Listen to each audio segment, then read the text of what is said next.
பாதுகாவலரும். இன்று திருச்சபை உயிர்த்தெழுந்த ஆண்டவரும் நமது மேய்ப்பருமானவரை குறித்து பெருமகிழ்ச்சி கொள்கிறது. அவர் நம்மை காத்து நாம் என்றென்றும் வாசம் பண்ண போகும் தமது இல்லத்திற்கு சரியான பாதைகளில் வழிநடத்துகிறார். இன்று அழைப்புகளுக்கான உலக செப தினமும் ஆகும். நம்மில் ஒவ்வொருவரும் கடவுளுக்கும் மற்றவர்களுக்கும் சேவை செய்வதற்கான தத்தமது குறிப்பிட்ட அழைப்பிற்கும் பணிக்கும் செவிசாய்க்க வேண்டும் என்று செபிப்போம். அப்போஸ்தலர் நடபடிகளில் பேதுரு எல்லா விசுவாசிகளையும் மனந்திரும்பி நம்முடைய பாவ மன்னிப்பிற்காகவும் பரிசுத்த ஆவியை பெற்றுக்கொள்வதற்காகவும் இயேசு கிறிஸ்துவின் நாமத்தில் ஞானஸ்நானம் பெறும்படி வலியுறுத்துகிறார். சங்கீதம் 22 நம்முடைய மேய்ப்பராகிய ஆண்டவரை நோக்கி கூப்பிடுகிறது. அவரே நம்முடைய எல்லா தேவைகளையும் பூர்த்தி செய்து நம்முடைய ஆத்துமாக்களை புதுப்பிப்பவர். 1 பேதுருவில் நாம் நமது குற்றங்களுக்கு மரித்து பரிசுத்தத்திற்காக வாழும்படி எல்லாவிதமான நிந்தனைகளுக்கும் சித்திரவதைகளுக்கும் உட்பட்டு சிலுவையில் தம்முடைய சரீரத்திலே சகல குற்றங்களையும் சுமந்த கிறிஸ்துவின் முன்மாதிரியை பின்பற்றுமாறு பேதுரு அனைவரையும் அழைக்கிறார். யோவான் நற்செய்தி இயேசுவே நம்மை பராமரிக்கும் மேய்ப்பர் என்று நமக்கு சொல்கிறது. அவர் ஒரு வாசல், அதன் வழியாக நாம் தடையின்றி உள்ளேயும் வெளியேயும் செல்லலாம். அவரில் மற்றும் அவர் மூலமாகவே நாம் நிறைவான வாழ்வை பெற முடியும்.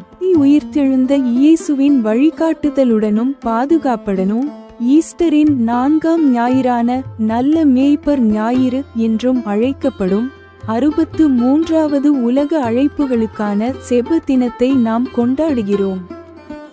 இது ஒரு கிருபையின் தருணமாகும். இதில் நம் இதயங்களின் ஆழத்தில் மலரும் கடவுளின் இலவச பரிசை கண்டறிதல் என புரிந்து கொள்ளப்படும் அழைப்பின் அக பரிமாணம் குறித்த சில சிந்தனைகளை பகிர்ந்து கொள்கிறோம். மேய்ப்பர் நம்மை வழிநடத்தும் வாழ்வின் மெய்யான அழகிய பாதையை நாம் ஒன்றாக ஆராய்வோம். சற்று நின்று செவி கொடுத்து ஜெபித்து மேய்ப்பனின் பார்வையை வரவேற்பவரால் மட்டுமே நம்பிக்கையுடன் இவ்வாறு கூற முடியும். நான் அவரை நம்புகிறேன். அவருடனான வாழ்க்கை உண்மையிலேயே அழகாக இருக்க முடியும். இந்த அழகின் பாதையில் நான் நடக்க விரும்புகிறேன். இதில் மிகவும் வியக்கத்தக்க விஷயம் என்னவென்றால், அவருடைய சீடராக மாறும்போது ஒருவர் உண்மையாகவே அழகானவராக ஆகிறார். அவருடைய அழகு நம்மை உருமாற்றுகிறது. அத்தகைய உறவானது செபத்தையும் மௌனத்தையும் அடிப்படையாக கொண்டது. அது வளர்க்கப்படும்போது அழைப்பின் கொடையை பெற்றுக்கொள்ளவும் அதற்கு செயல்பூர்வமாக பதிலளிக்கவும் நம்மை திறக்கிறது. அது ஒருபோதும் திணிக்கப்படுவதோ அல்லது ஒருவர் வெறுமனே இணங்கி போகும் ஒரே மாதிரியான விஷயமோ அல்ல. மாறாக அது அன்பும் மகிழ்ச்சியும் நிறைந்த ஒரு சாகச பயணமாகும். ஆகவே அகவாழ்வை பேணுவதன் அடிப்படையில் நாம் நமது அழைப்பின் ஊழியத்தை அவசரமாக மீண்டும் தொடங்கி நற்செய்தி அறிவிப்பிற்கான நமது அர்ப்பணிப்பை புதுப்பிக்க வேண்டும். செபம், இறைவார்த்தையை கேட்டல், அருட்சாதனங்கள், திருச்சபையின் வாழ்வு மற்றும் நமது சகோதர சகோதரிகளுக்கான தர்மச் செயல்கள் ஆகியவற்றின் வழியாக இறைவனை அறிந்து கொள்ள நாம் அழைக்கப்படுகிறோம்.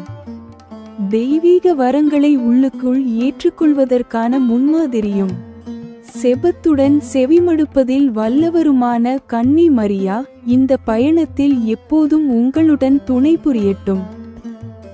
நாம் ஜெபிப்போம். தங்கள் அழைப்பில் நெருக்கடியான தருணங்களை கடந்து செல்லும் அனைத்து அழைப்புகளுக்காகவும் நாம் ஜெபிப்போம்.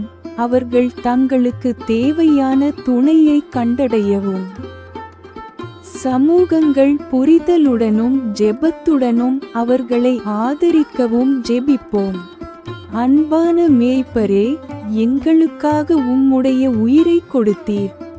மற்ற அனைவரையும் விட உம்முடைய குரலை கேட்கவும் உம்முடைய பாதுகாப்பில் நம்பிக்கை வைக்கவும் நீர் வழிநடத்தும் இடமெல்லாம் பின்பற்றவும் எங்களுக்கு உதவி செய்யும்.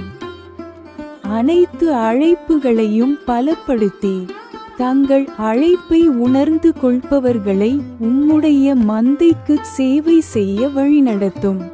ஆமென்.